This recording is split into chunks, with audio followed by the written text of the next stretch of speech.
Uy, saglit. Pwede ba kita ipag-pray muna? Huwag mo muna scroll. Okay? Kaya mo ipag-pray kita sa oras na ito. Pero bago kita ipag-pray, may gusto akong share sa iyo na Bible verse. Sabi ng Psalms 34 verse 18. The Lord is close to the broken-hearted. He rescues those whose spirits are crushed. Di ko alam kung basag na basag ka na ngayon, durog na durog ka na dahil sa mga problema, dahil sa mga matitinding pagsubok na pinagdadaanan mo. Pero hayaan mo, ipag-pray kita sa oras na to.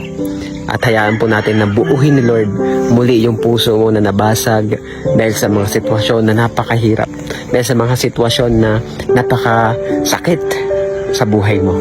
Let's pray. Panginoon, lumalapit po kami sa inyo sa oras pong ito. Kami po ay nagpapakumbaba. Kami po, Lord, ay nagpapasalamat sa inyo pong kabutihan sa buhay po namin. Salamat, Lord, kasama ko yung taong ito na nasa kabilang screen na mananalangin sa inyo. Di ko po alam, Lord, kung gaano siya kabasag, gaano siya kadurog, Panginoon, dahil sa kanyang mga pinagdadaanan ngayon. Di ko alam, Lord, kung paano po siya nahihirapan ngayon. Pero ikaw po ang siyang higit nakakaalam kung gaano kadurog yung puso ng taong ito, Panginoon. Nadudurog siya, Lord, dahil sa mga nangyayari sa kanya. Nadudurog siya, Panginoon, dahil sa kanyang mahal sa buhay na may pinagdadaanan or kahit sa kanyang personal na buhay, Panginoon. Pero, Lord, ako po ay naniniwala na sabi sa salita mo, Panginoon, na ikaw po ay malapit sa mga taong durog ang puso, basag ang puso. Kaya, Lord, naniniwala po ako na ikaw ang Diyos na kayang bumuo ng puso niya na nabasag, Panginoon, dahil sa mga problema, dahil sa mga pinagdaanan po niya. Kaya right now, in the name of Jesus, I speak restoration over your life. In the name of Jesus, I speak healing over your life in Jesus' name. I speak strength over your life in Jesus' name.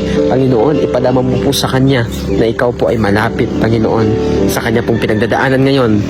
Ipadama mo po sa Kanya, Lord God, na naroon ang iyong presensya sa Kanya pong buhay, Panginoon, na hindi po siya nag-iisa.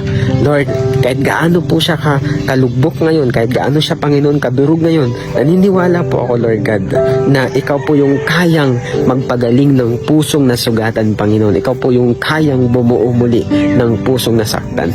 Lord God, nakita niyo po yung kanyang pag-iyak. Nakita niyo po, Panginoon, kung paano po siya nahihirapan ngayon.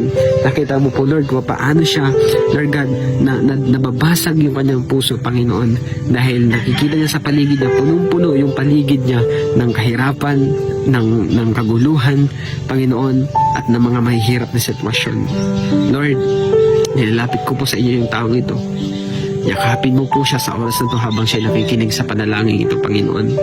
Naniniwala po ako na hindi aksidente, na nakita niya yung video na to, nag-pray siya kasama ko, Panginoon. Kaya, O Diyos, akin pong nilalapit sa inyo, tulungan niyo po siya, Panginoon. Ano man yung kanya pong kinakaharap ngayon, naniniwala po ako, mapagtatagumpayan niya ito, Panginoon. Hindi po ito habang buhay, hindi po ito pangmatagalan yung kanya pong pinagdadaanan. Dahil ikaw ang Diyos na makapangyarihan, wala pong mahirap sa inyo. Panginoon, magpakilala ka pa sa taong ito. Patuloy mo iparana sa kanya ang inyong pong pag-ibig, Panginoon. Salamat po, Diyos. We honor you. In Jesus' name. Amen and amen. Kahit gaano kakabasag, maniwala ka lang, kayang-kaya buuhin ni Lord yan. Kayang-kaya kang i-restore ni Lord.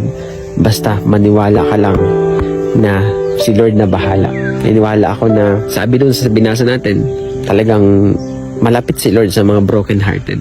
Hindi lang yan sa pag-ibig, pero kahit broken ka dahil sa mga pinagdadaanan mo ngayon, the Lord is very close to you. Trust Him. Trust the Lord lang. Always remember that Jesus loves you.